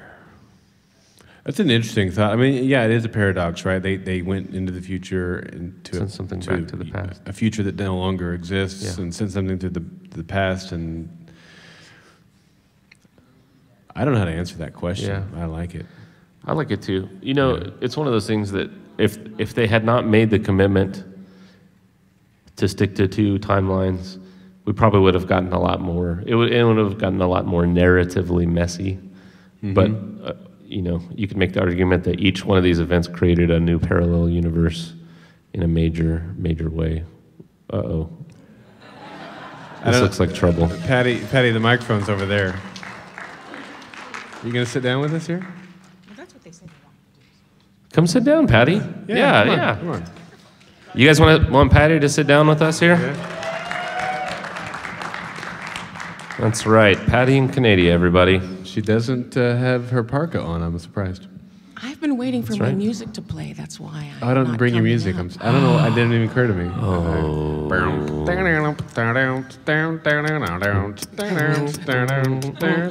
Welcome to Canada. It's a Maple Leaf State. Canada. It's great. That's all I remember. That's it. They say, yeah, instead of what or duh. That's the mighty power of Canada. Yeah. One of the reasons I'm willing to come up and stand up here is to thank everybody for all the. This is my new boyfriend, the microphone. That's right. How you doing? Away from my husband for a while. Whoa, hey. One of the reasons I'm not been doing a lot of feedback is because in times like this, I really do need to digest what I've seen and think about it, not unlike Foamy Once. Because the reason I nerded out about Fringe was because I like to watch Lost, I like to research it, think about it, and then be part of a community that could bounce ideas off. So being here now, I'm still sort of digesting it. Yeah. But what I came to the microphone to say was, thank you for all the Patty and Canada love. I'm really surprised, frankly, why? Because there's such a big community and there's so many people who say just as wonderful things apparently as I do. I think I just might be more honest by saying, didn't Peter look hot with those boots when he was riding across the thing? I mean, you all talk about Fringe and science and stuff, but really I say things that people are really thinking. That could be maybe part of it. Plus you have a I cool wasn't theme thinking song. that. I never thought right. He was totally thinking that. Yeah. The only other thing I wanted to say, because I will promise to put in a Patty from Canada after this. Yes, yes. Now I'm going to have to pull the music off of Mothballs. I know where That's it's right. You know, Daryl, I It's think actually buried in an igloo. I was going to say it's in my lab. I put it in the basement with all of our old experiments. Excellent. Do you have Yeah. the laser to get it out? That's right. It's been hammered. All right. We'll do it. The only other thing I wanted to say was to thank these two gentlemen here for the community that they did put together. And yes, they did put a lot of work in. A lot of people have said thank you to them, but I'm not sure they really grasp the love in the room, the nerdiness that they have brought out. I think there's no way we could have enjoyed the show as much without them and with all of us bringing the ideas together. Imagine what the show would have been like if all we did was watch it after an hour and then go watch the next show. It wouldn't have been nearly the same. That's true. So I think it's a congratulations to all of us and to them and to their wives children maybe who have never seen their fathers. So I promised I will be witty in my Patty from Canada thing, but I'm just not doing it right now. Thank you, everybody. Thank you very much, Patty. Thank you, Patty. Can you feel the love tonight? Huh? You gonna come sit in the chair? Is this gonna be a new Zero thing fights? now? What? No. No, it's invalidated. Here. We're gonna invalidate this chair. Come on. Join the chair. All right. I'm not tall enough. This is Zero Fights, everybody. Here, scrape off the patty germs. That's All right. right, you're good. She's going to be taking that. Never mind. Yeah. That's Okay. right. I got Censored. a list of things I'm going to say, but... All right. It's a short list. Okay. There's 4 things on yeah, here. it's 4 things. That's about 30 minutes in Yeah. Zero Fights time. The best thing about the episodes is that they answer the question, what's the promise or what's the agreement between Walter and September since 1985? And that is Walter has to bring Michael to the future. And that, for me, actually is the most satisfying about this episode. Do we know that that's what the agreement was? I think that is the You agreement. think that is? Okay. And what's a good thing is, you can actually see the progression from Walter's perspective that he's being selfish. He only accepted the agreement because he wants to save his son. Yeah. But now it becomes his absolution. His need to actually attempt to make a piece of himself because of what he did before. Very good. Yeah. Full circle. I just learned okay. Zero Fights password. The- It's finger slide this way, and then finger slide Yep. this way, and then up and down finger slides. The second thing I really like about this episode is that I think they ended the episode or the season or the series in such a way that they would still end it if they were renewed for another season. Okay, so you're saying this finale we got tonight would have been the finale no matter what if they were getting canceled Yes. or not. And it's very possible because, like I said, it was satisfying. It had resolution. They like to launch the show off into a new trajectory each season, and it left plenty of ammo to do that with. So that's possible. I like that better than I like your assumption that was the promise between Walter and September. Okay. I'm not going to invalidate that, but And I think it was truncated because we only got 13 episodes. Right. They had a lot of stuff to squeeze in. Right. And but yeah, you might be right. We did skip ahead a lot in time. Yeah. So you have a question a while ago about why Michael has to leave the train, but the bigger question is why September have to hide Michael in the pocket universe when he can actually go straight to the future, and that's it. You mean Michael could have? September could have just grabbed Michael He way hit him when before. he was. He hit him when he was Donald. He had already lost his step by that time. I think what Zero Fights is saying is he is back in time when we knew him as a creepy bald kid. Yeah. Oh, I got you. Oh, yeah. I'm with you. Because that's also one of the ambiguous thing. We're not sure whether he's responsible for hiding Michael in the building in the first season, Right. or is he actually saying he hid Michael in the pocket universe. Well, based on the conversation that they had, here's what I think played out. I think September saved him, hid him, and then went back and started exploring Peter and Walter. You know, that may have been the point where September was introduced to who Peter and Walter were, and then went back and then caused a bunch of trouble. Okay.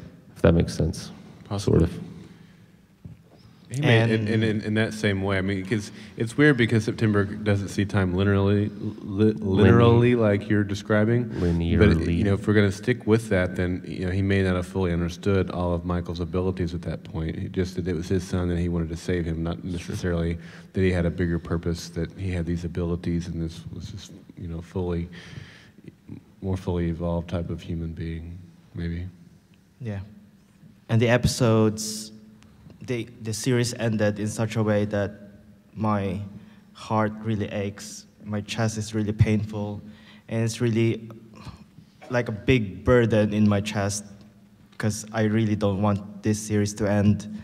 And I hope that the showrunners, Joel Wyman and probably Pinkner, will still have different avenues to actually probably to flesh out the series in a different way. I agree. And shout out to Alternate Cut. All right, thanks, Zero. Thanks, Zero. Appreciate it. All right, one more. We have time for one more. One more. Come on. One more. Speak now, or yeah. Here we go. This is Ruth coming up to the microphone, aka. Cowboy it's Girl? Ruthie. I'm sorry, Ruthie. With an IE. You know, I did the same thing to Bonita earlier. I called her Bonnie at dinner. Oh, and you survived that? I'm just taking syllables off people's names. Mm-hmm. So I apologize to Al here, also known as Ear Fights. Okay. And Ray. I really liked the episode, I think, overall, after having pondered over it. I did have a question. Does anybody know what December owes September? Yeah, good question. I was wondering that. Why did they bring that up? And then also, I was thinking about this. Why, if they took or went to all the trouble to break into that facility to get the cube, why didn't they just get the original part that December had? Okay. So two answers. I'll do the last one first. The part was in the future. No, December went to the part? future and got it. Right. And Windmark was holding it. Oh. So if Windmark was holding it in That's true. 2036, why didn't they just That's a good go point. yank that? Although it was really cool to see all the Fringe events. Yeah. That was Yeah. totally awesome watching them just I don't know. unleash Fringe events on. Am I speaking close enough to the microphone? Yes. Yeah, we're doing good. I We're feel doing like good. I'm going to eat it. Ooh, I think I actually just licked it. Sorry. Act like it's okay. a strawberry milkshake. Strawberry milkshake. What about the second? Ice cream. The What- first part of her what was the question. first question again? What did December. owe Well, September? I think that they made a pact that they were having trouble processing their emotions. September was the one that kind of went out on a limb and helped them a little bit. But he's the one that ended up getting into trouble, and they, what was the term, reverted him? Regressed. Yeah. That's right. It Yes. was kind of like somebody in prison gets busted for a crime Yes. and nobody snitches. September was the guy who didn't He snitch. was the fall guy. That's right. He's Either the fall that guy. Or when they went to see Eric Stoltz starring in Back to the Future. Eric Stoltz? Haha. He had to spot in some money, although September wasn't there. That's yet. true. Yeah, no, I think That's you're right. They snuck into the theater. Yeah. In the alternate universe. I don't know. And I had many, many Matrix moments while I was watching this. Yeah. I was like, oh, that's like the Matrix. Anyway, very great cool. show. Yeah. Great podcast. You guys are awesome, even though I only All right. found you like 2 months ago. We're glad you happens. did. You know, there'll be people listening to this, I think, and not because of anything that we do, just because Fringe is that kind of show. I think people are going to find the show and our podcast, mark my words, All right. at least 2 months from now. At least 2 months from 2 now. months from now. That's right. Well, it has new life on the Science Channel, so that's definitely a possibility. Well, Clint, what do you say we wrap this thing up? I don't want to wrap it up. I don't want wanna it to wrap go it on up either. forever. Yeah. Daryl, I will say that out of all the people that I've podcasted with, you were one of them. And I will say likewise. No, it's been a great run, a great 5 seasons. We're not done being friends after this ends, although we'll probably take a break from each other for a couple years. Yeah, we But need a break. That's right. I need to spend time with my wife. That's true. I like you and all, but she's prettier than you are. That's true. But in all seriousness, it's been a fantastic privilege to me, and one of the great joys of my adult life to do this podcast with you, and to get out there and meet all the fans. Yep. And really took my enjoyment of a TV show to a level that I haven't experienced before in anything, including Lost. So really appreciate you, all the hard work.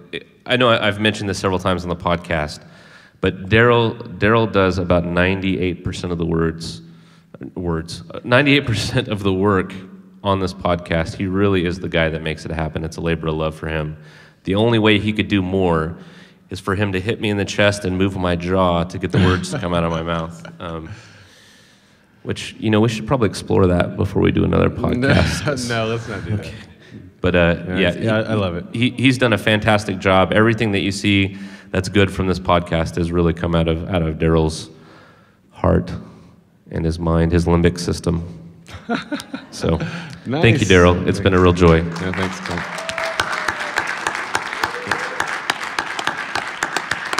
Well, you're too kind. I haven't done everything, but I appreciate that. And you guys are awesome. You guys coming to Oklahoma City again, like I said at the top of the show, wonderful. Unexpected when we started this thing, and to look over and be able to put faces with names and screen names and Twitter names and meeting you guys for the first time. It's been great. So thank you guys for making this not only a fun podcast each week, but a fun weekend. And we're so glad you guys are here. Thank you. So Clint, should we wrap it up? I guess so. We should tell them if they want to send in feedback for our February 3rd podcast. What are we getting here? Can I be invalidated? Oh, Brandon's in the chat room. Hey, Brandon, can I please be invalidated on this live podcast? Please, that would make my evening. By the way, William Bell is the dove. Well, Brandon, I love that. I love that idea that William Bell is the dove. No, you know what? I will do it if you won't. But Brandon, that's a terrible idea, and you, sir, are invalidated. I will tell you guys, in all seriousness, if you haven't listened to the deluxe bonus feedback podcast that I released yesterday, listen to that. Within the first few minutes, you'll hear Brandon's musical contribution to that podcast, and it was quite good. Yeah. Did you hear it? It was good. Yeah. That was in episode 520, 525, 526? Something like that. Whatever this Somewhere one in wasn't. there. The one before this one. That's right. And I did want to give a shout out to my good buddy back there. You want to stand up? Yes. That is Little Hill with the L's as ones, except for the first one, which is capitalized. Stay up. We got to get the camera turned around there. Yeah. Yeah, come on up. All the way in from not Oklahoma. Where are you from? Missouri. Yeah. Very cool. Well, thank Yeah, you so much. live and in the I'm flesh. finally glad. I'm going to shake your hand. Yeah. Thank you. Thanks for coming. Yeah, man hug. Oh, man hug. Yes. I finally hugged him. It's been my goal since season 1. And the restraining order is... Sorry, Little Hill with the L's as ones, except for the first one, which is capitalized his wife. If you guys want to send us feedback for our February 3rd podcast, you can do that by calling us on the Fringe phone at 304-837-2278. Or you can send us an email over at feedback@thefringepodcast.com. Clint, is there any other way? Yeah, you can go to our website and get on the wormhole pipe there on the side, and just click the little button, and your voice just travels through a wormhole right into Daryl's inbox. It's That's pretty right. cool. It's very cool technology. Yes. Follow us Fantastic. on Twitter at GSM Podcasts, over at facebook.com/Golden Spiral Media. That's right. All right. You can also get us on SoundCloud, soundcloud.com, Golden Spiral Media. And I have to say, as of tonight, we've shut down our Friendster page. No! It's really sad, yes, I know. I know, so. Oh, well. It all has to end sometime. All right. Well, guys, until next time, stay Fringe-tastic. And keep it extra special nerdy. The Fringe Podcast and Golden Spiral Media are not associated with Bad Robot Productions, Warner Brothers, or Fox. Golden Spiral Media's use of any and all copyrighted material is only for parody, news analysis, critique, or educational purposes as provided within United States Code Title 17, aka Fair Use. For advertising opportunities, our live show, and other Golden Spiral Media podcast productions, visit goldenspiralmedia.com. Copyright 2013, Golden Spiral Media.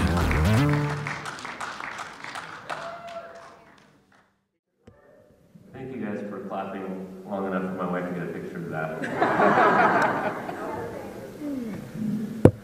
All right. All right. Before we all head out and go to Sleepy Town or wherever you're headed, can we all line up over here and get a picture? That would be fantastic. Sleepy Town. Yes, you are. You got the timer on that thing, right? Yeah. No. You were the group picture last night. Yeah. Everybody. Well, This is going to be yes. You guys want to take a white tulip as a sign that there is hope?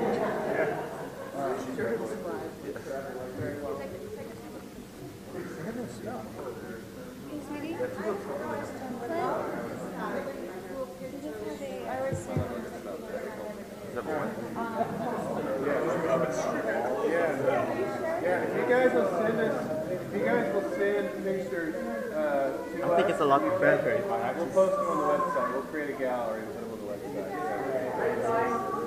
You can do, listen, you can do anything. See that button there? You press that.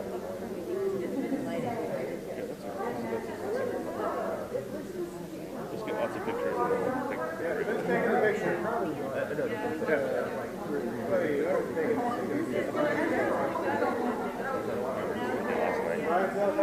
rotating people in and out. Mandy, it's up to 0. Excuse one of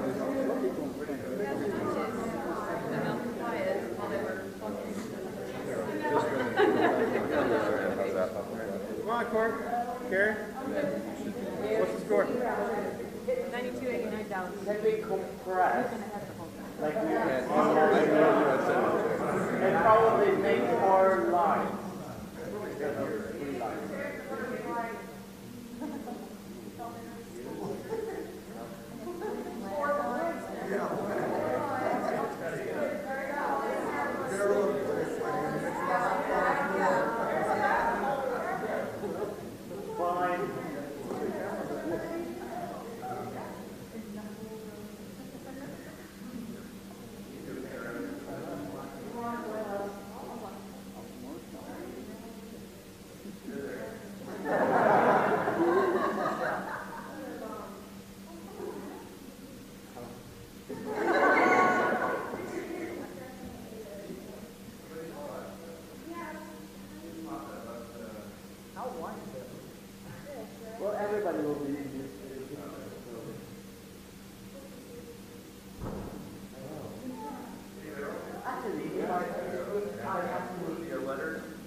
Oh,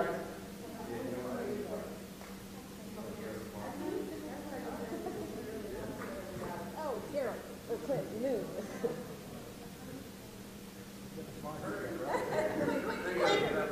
Come in. Oh.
Yes, you need your glyph. Glyphs. Cliff notes. Should I bring my cow too? This campus is pretty good. Yeah. We did. Okay, I didn't write everybody's name down. I was going to write everyone down and I could tell you how to line up. So everyone hold up your letter. I'll correct this. Let's get the G. Let's get the G. Uh-oh. That's an interesting part of your brain. You can tell that. All right, you've got it. I'm going to go here a second. All right. You got the G? All right, return.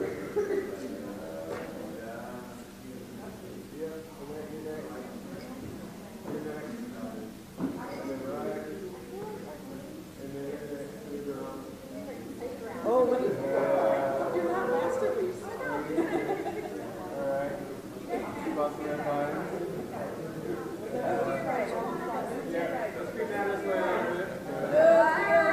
Can you observe over there?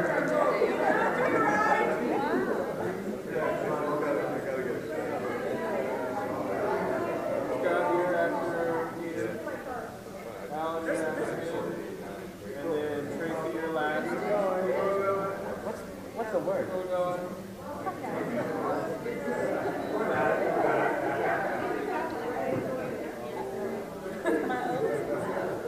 What's the word? Keep on phosphorus. All right. Let's have them flip them over so that so we see the glyphs. Yeah. I think we need a pattern. It says Gur eat memor. Great memories. Yeah, that's what you guys have given to us for the last 5 years. So thank you. I don't think I can get that.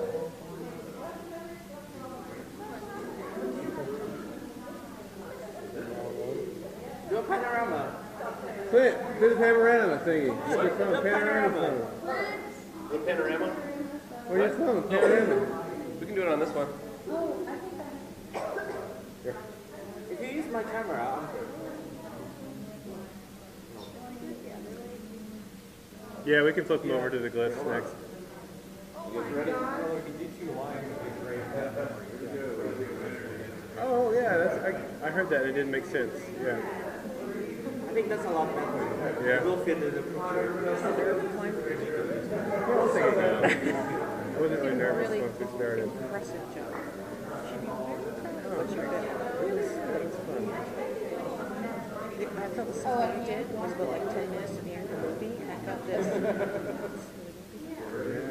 It's like, you know, part of it. Yeah. It's like, Wow, look at that.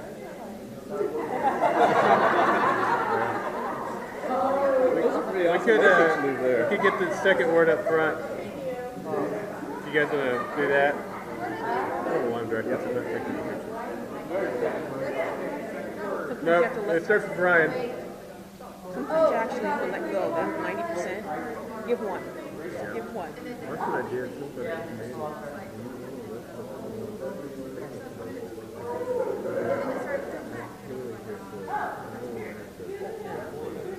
Here, take a picture of me and take a picture, eh? What?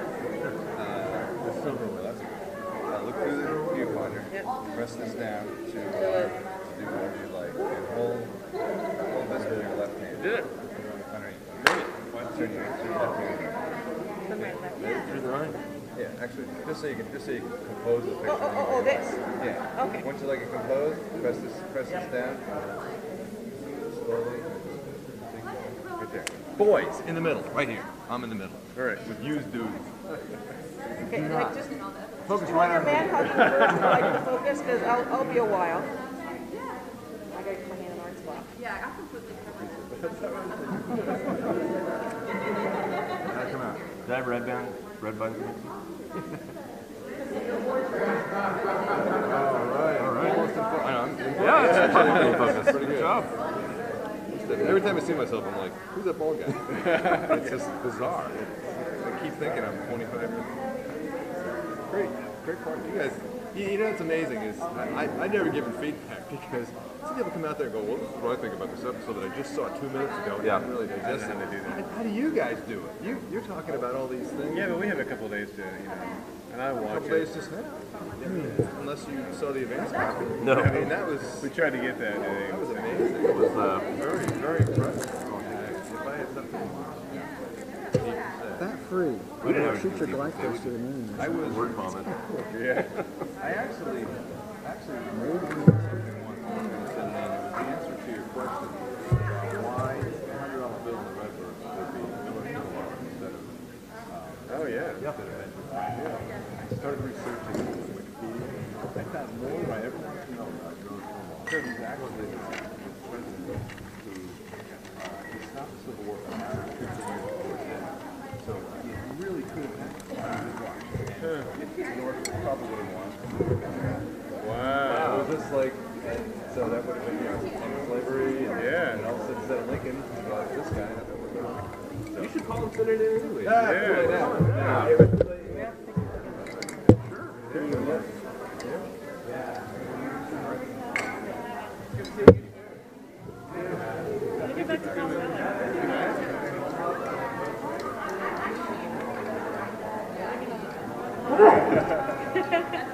You worked hard.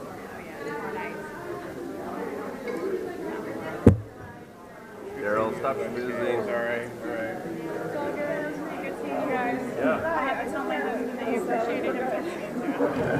Okay.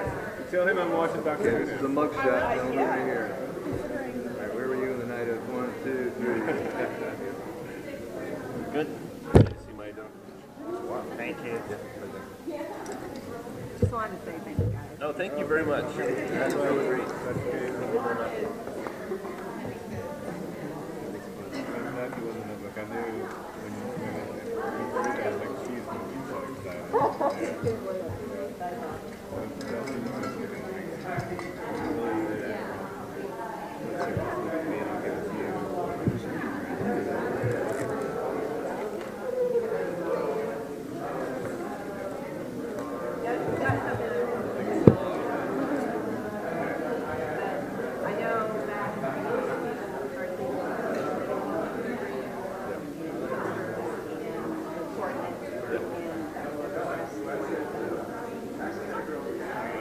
He said they would address the coordinates too.